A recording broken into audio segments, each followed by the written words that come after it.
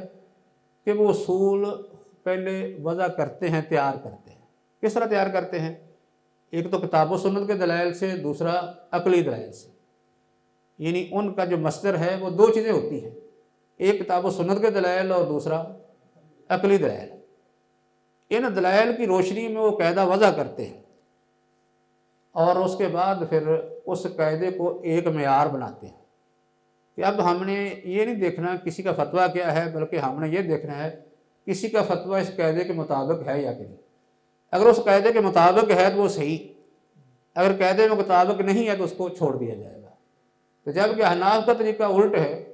انہوں نے پہلے فروعات کو دیکھا، بعد میں اس سے قاعدے نکال لیے۔ یہ بات اس لیے میں نے کی ہے، قواعد فقہیہ اور اصول فقہ میں یہی فرق ہے۔ اصول فقہ میں جس طرح کے متکلمین کا طریقہ ہے، اصول پہلے وضع کیے جاتے ہیں، آگے ان اصولوں کی بنیاد پر مسائل کا استنباط ہوتا ہے۔ لیکن قواعد فقہیہ کیا ہیں؟ قواعد فقہیہ میں مسائل پہلے ہیں، مسائل مختلف مسائل کا مجموعہ پہلے ہے، ان مسائل سے جو اصول نکالے گئے ہیں ان کا نام قواعد فقہیہ رکھ دیا گیا۔ یہ فرق سمجھ آ گیا؟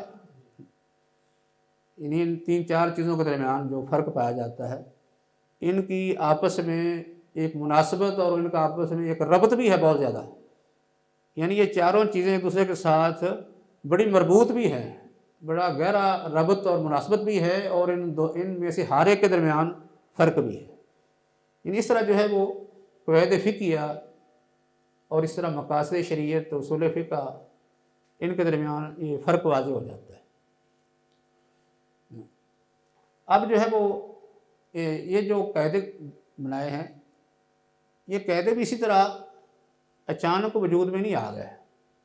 جیسے فقہ جو ہے ایسا ایسا وجود میں آتی گئی اور مرتب ہوتی گئی، یعنی تدوین اس کی ہوتی گئی،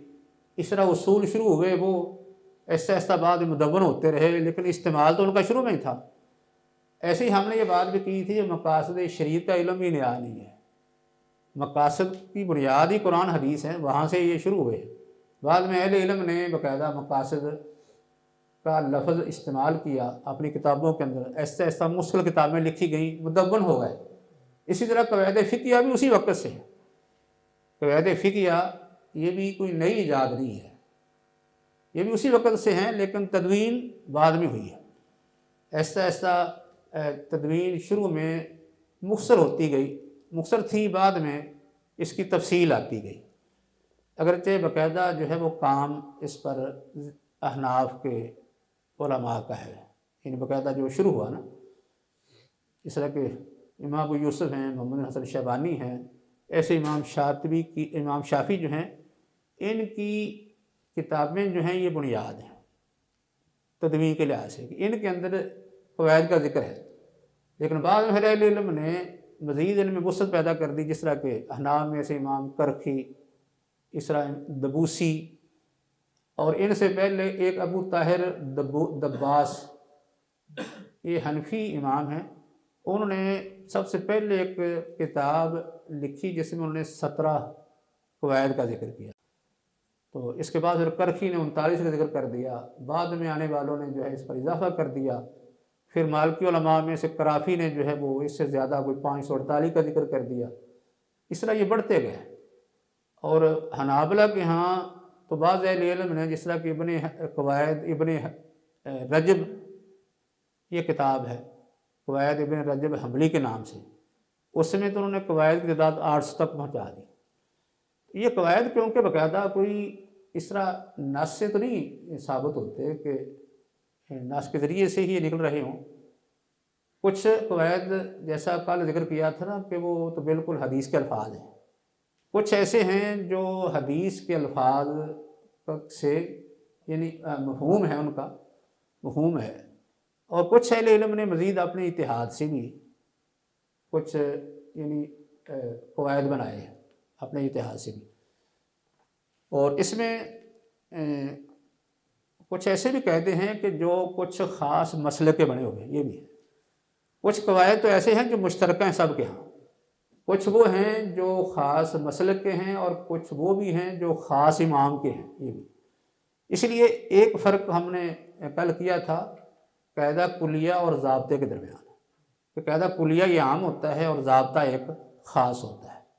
قاعدہ کلیہ یہ ہوتا ہے کہ مختلف موضوعات کے متعلق مختلف ابواب کی جو فروعات ہیں ان کو یہ جمع کر دیتا ہے، ان کے لیے ایک قاعدہ بنا دیتا ہے، اور ضابطے کے اندر یہ ہوتا ہے کہ کسی ایک مسئلہ کے بارے میں یا ایک باب کے متعلق، ایک باب کے مطلب جو فروعات ہوتی ہیں ان کو اکٹھا کر دیتا ہے۔ جیسا کہ ہم نے ایک قاعدہ کلیہ کی مثال بھی دی تھی، ایک مثال اس میں وضو نماز کی آ گئی، ایک جو ہے وہ اس میں ایک عدالتی ایک اصول کی بھی آ گئی کہ ایک آدمی کسی پر دعویٰ کرتا ہے دوسرا اس کا انکار کرتا ہے، تو اس میں اصل اعتبار جو ہے وہ کس کا ہے؟ یقین کا ہے۔ یقین کس چیز پر ہے؟ شک سے یقین زائل نہیں ہوگا۔ اور تیسری چیز کیا تھی؟ خرید و فروخت کے سلسلے میں آ گئی۔ یہ موضوعات مختلف ہیں لیکن ان کو ایک چیز نے اکٹھا کر دیا، ایک ضابطے نے اکٹھا کر دیا، اور وہ ضابطہ کیا بن گیا؟ یقین شک سے زائل نہیں ہوتا۔ یہ مختلف موضوعات تھے، تو باقی ایک موضوع کے متعلق ایک ضابطہ جیسے ہوتا ہے، جیسے یہ بیان کیا تھا کہ کفارے کا سبب کیا ہے؟ معصیت۔ اب یہ موضوع ایک کفارے کا صرف ایک موضوع ہے نا، کفارہ۔ کفارے میں کفارہ زہار بھی ہے، اور اس میں کفارہ قتل بھی ہے، اور کفارہ رمضان بھی ہے، ہیں سارے کفارے، موضوع ایک ہے کفاروں کا۔ تو یہ کیا ہوا؟ یہ ضابطہ بن گیا، اس میں ایک ہی باب کی کئی فروعات کو اکٹھا کر لیا گیا۔ جب ہم کئی ابواب کی فروعات کو اکٹھا کریں گے یا کسی جگہ کئی ابواب کی فروعات اکٹھی ہوں گی ایک قاعدے کے تحت، اس کو قاعدہ کلیہ کہہ دیں گے۔ اور ایسے ہی ایک فرق اس میں یہ بھی کیا گیا ہے کہ قاعدہ کلیہ وہ ہے جو تمام مذاہب کے اندر ہی مسلم ہوتا ہے، سارے مسالک اکثر مسالک اس کو مانتے ہیں، یہ کیا ہوا؟ قاعدہ کلیہ۔ اگر کوئی قاعدہ کسی ایک مسلک کا ہے یا قاعدہ کوئی کسی ایک امام کا ہے تو اس کو کہہ دیا یہ ضابطہ ہے۔ اس لیے ضابطے بہت زیادہ ہیں۔ یہ جو تعداد میں نے بیان کی ہے نا، کسی نے 800 تک پہنچا دی، کسی نے 400 450 تک پہنچا دی، یہ اکثر جو ہیں وہ ضابطے ہیں، یعنی وہ قواعد جن کو ہم قواعد کلیہ کہتے ہیں ان کے تحت آگے یہ ذیلی یہ ضابطے ہیں، اور کافی تعداد میں ہیں، اور ان میں اختلاف بھی ہے، کسی نے کم ذکر کر دیے، کسی نے زیادہ کر دیے، اس لیے کیونکہ اس کے بارے میں کوئی ان کی حد نہیں ہے، نہ ہی کوئی ایک مجلس میں یہ وجود میں آئے ہیں۔ حد پھر ہوتی ہے نا کہ ایک مجلس میں لوگ بیٹھ کے کہیں گے آج ہم قاعدے تیار کریں گے، ایسا نہیں ہے۔ مختلف علماء کے تیار کردہ ہیں، کسی نے کسی دور میں کیا، کسی نے کوئی قاعدہ کسی دور میں تیار کیا، سارے جو ہیں آہستہ آہستہ آگے یہ منظم ہوتے گئے، اور کتابوں میں ان کو جو ہے باقاعدہ جگہ ملتی گئی، بعد والوں نے ان سب کو اکٹھا کر دیا، احاطہ کر لیا۔ اس طرح ان میں اضافہ بھی ہوتا رہا اور کچھ تبدیلیاں بھی ہوتی رہیں۔ ایک نے مثلا کچھ الفاظ کے ساتھ ایک قاعدہ بیان کیا، بعد میں کسی نے ان الفاظ کے اندر تبدیلی کر کے ان کو مختصر کر کے یا کوئی اضافہ کر کے ان کو بیان کر دیا۔ اس طرح یہ تبدیلیاں بھی ہوتی رہی ہیں، اور یہ قاعدے جو ہیں یہ استقرائی ہیں، استقرائی ہوتے ہیں نا، جن کے پیچھے جستجو تلاش ہوتی ہے، ایک چیز کی تلاش جستجو ہوتی ہے، وہ جیسے جیسے یہ جستجو بڑھتی جاتی ہے ویسے ویسے ان کے اندر مزید ترقی ہوتی چلی جاتی ہے، اضافہ ہوتا ہے، یا ان کو باقاعدہ ایک اچھے اور منظم طریقے سے ترتیب دیا جاتا ہے۔ پہلا طریقہ کوئی سادہ سا، بعد میں اچھا طریقہ آ گیا، الفاظ زیادہ تھے بعد میں الفاظ مختصر ہو گئے، یا پہلے جو تھے ان کے اندر کوئی نقص تھا بعد میں اس کو پورا کر دیا گیا۔ ہمیشہ ہر علم ہر فن کے اندر تصریف و تعریف کا طریقہ یہی چلتا ہے، اسی طرح ہر فن جو ترقی کرتا ہے۔ آج جو ہم پڑھتے ہیں یہ جی طب کے اصول ہیں، یہ قانون کے اصول ہیں، یہ فلسفے کے اصول ہیں، جس شکل میں ہمارے پاس موجود ہیں کیا اسی طرح یہ موجود تھے؟ کوئی ترتیب نہیں تھی ان کی۔ یہ ارسطو نے اور اسی طرح یہ افلاطون نے جو اصول بنائے وہ اسی طرح تو نہیں تھے، بکھرے ہوئے منتشر تھے یہ،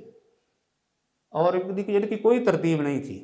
لیکن بعد والوں نے آہستہ آہستہ ان کو آگے منظم مرتب کر کر کے ایک بڑی اچھی شکل میں لوگوں کے سامنے ان کو پیش کر دیا ہے، آسان بھی کر دیا، مرتب بھی کر دیا، اور ان سے استفادہ کرنا آسان ہو گیا۔ ایسے جو ہے وہ یہ جو شرعی قاعدے یا ضابطے یا اصول ہیں وہ بھی اسی طرح ہی وجود میں بھی آئے ہیں۔ ایک چیز یا علم پہلے وجود میں آتا ہے اور اس کی تصنیف تدوین بعد میں ہوتی ہے، ہمیشہ ایسے ہوتے ہیں، تدوین بعد میں ہوتی ہے۔ تدوین جو ہوتی ہے وہ کسی علم کو وجود نہیں بخشتی بلکہ وجود کی اطلاع دیتی ہے کہ علم پہلے موجود ہے، تدوین بتاتی ہے کہ یہ علم موجود ہے، یہ نہیں کہتی تدوین کہ علم ابھی سے ہی وجود میں آ رہا ہے۔ ایسے ہی یہ سارے ہمارے ہاں یہ اصول فقہ یا قواعد فقہ یا مقاصد شریعت یہ شروع میں تھے، آہستہ آہستہ یہ پہلے یعنی زبانی چلتے رہے، پھر کچھ جزیات کی شکل میں تحریر ہوتے رہے، بعد میں مستقل یہ مدون ہو گیا، ایک مرتب شکل میں جو ہے وہ ہمارے سامنے آ جائے۔ اس پر کتابیں یعنی قواعد پر جو کافی کتابیں لکھی جا چکی ہیں اس پر، جیسے میں نے کہا ابتدا تو ہوئی چاند ائمہ کی کتابوں سے جن میں کچھ ذکر تھا، لیکن بعد میں آہستہ آہستہ پھر یہ جیسے ابو طاہر الدباس، پھر کرخی، پھر اس کے دبوسی، پھر اس کے بعد ایسے ہی جو ہے وہ یہ مثلا نصفی ہیں، اور خاص کر امام شاطبی ہیں، امام ابن تیمیہ، ابن قیم ہیں، اور عز بن عبد السلام ہیں۔ انہی کتابیں جو ہیں وہ انہی موضوعات پر ہیں، اصول فقہ، مقاصد شریعت اور قواعد فقہیہ، یہ ساری چیزیں ان کتابوں کے اندر ہی موجود ہیں، جیسا کہ ابھی امام شاطبی کے حوالے سے ذکر کیا تھا۔ تو اس لیے یہ جو جزوی قاعدے ہیں نا، یعنی جن کو ضابطے ہم کہتے ہیں، اتنے تعداد میں ضابطے کہ ہر مسلک کے اندر کچھ الگ ضابطے یا کسی امام کے ضابطے، ان سب کو تفصیل پہ پڑھنا مشکل ہے، لیکن کچھ یہ قواعد ایسے ہیں جن کو قواعد کلیہ کہا جاتا ہے۔ یہ کلیہ قواعد جو ہیں، ان کلی قواعد یا قواعد کلیہ یہ تمام مسالک کے اندر مسلم ہیں۔ اس لیے یعنی خاص کر یہ 5 جو قواعد کلیہ ہیں ان کو ہم انشاءاللہ پڑھیں گے، کیونکہ یہ معروف بھی ہیں، اور اس کے ضمن میں جو مشہور اہم قاعدے ہیں ان کا ذکر ہوگا، لیکن باقی جو تفصیلات ہیں یعنی ضابطوں کی بے شمار، ان کا ذکر نہ بھی ہو تو کوئی اتنا فرق نہیں پڑتا، اور ان سب کا مقصد صرف یہی ہوگا کہ اس سے یہ فائدے جو ہم نے ذکر کیے یہ حاصل ہوں گے، کہ اس میں شریعت کا مزاج، شرعی احکام، جو فقہی احکام ان کے پیچھے انداز فکر یہ معلوم ہوتا ہے ایک طالب علم کے لیے، ایک قانون دان کے لیے، ایک عالم کے لیے فقہ کے ساتھ اسلامی فقہ یا فقہی احکام سے مناسب بنتی ہے، اور فقہ کا اسے ادراک حاصل ہوتا ہے، منتشر اور جو مختلف قسم کے مسائل بکھرے ہوئے مختلف موضوعات پر ان کو ایک ہی قاعدے کے تحت حل کرنے میں مدد مل جاتی ہے، اور اس میں جو پہلے علماء ہیں ان کی کاوشوں اور ان کے اتحاد کا جو ثمر ہے، ان کے اتحاد کے جو طریقے ہیں، استنباط کے جو انہوں نے قاعدے اختیار کیے ہیں، ان سے معرفت حاصل ہوتی ہے، اور اس کے علاوہ جو ہے وہ ہمارے جو پیش آنے والے مسائل ہیں ہماری زندگی میں، عملی زندگی میں، ان کو بھی حل کرنے میں ان سے مدد ملتی ہے۔ تو اس طرح یعنی یہ ان قواعد کو یعنی سمجھنے پڑھنے سے یہ فائدے حاصل ہوں گے، کہ آدمی سوچتا ہے کہ شریعت کے اندر یعنی یہ مختلف موضوعات جو ہیں یہ الگ الگ اگرچہ موضوعات ہیں، لیکن ان سب کے فروعات ایسی ہیں کہ ایک قاعدے کے تحت آ گئی۔ اس کا مطلب اس طریقے سے مسائل کا حل ہو سکتا ہے کہ جو مسائل ہیں تو مختلف موضوعات کے لیکن آپس میں مل جاتے ہیں، جس کا مطلب ہے ایک کسی قاعدے کلی کے تحت وہ آ سکتے ہیں، اور اسی قاعدے کلیے کی بنیاد پر آگے ہم مسائل کا حل بھی کر سکتے ہیں، مسائل میں ان سے یعنی رہنمائی لے سکتے ہیں۔ تو بہرحال انشاءاللہ آئندہ ہم جو ہے وہ قواعد کلیہ جو خاص کر 5 قاعدے مشہور ہیں اور مسلم ہیں ان کا ذکر کریں گے۔ وما علینا الا البلاغ۔ زندگی شعور سے،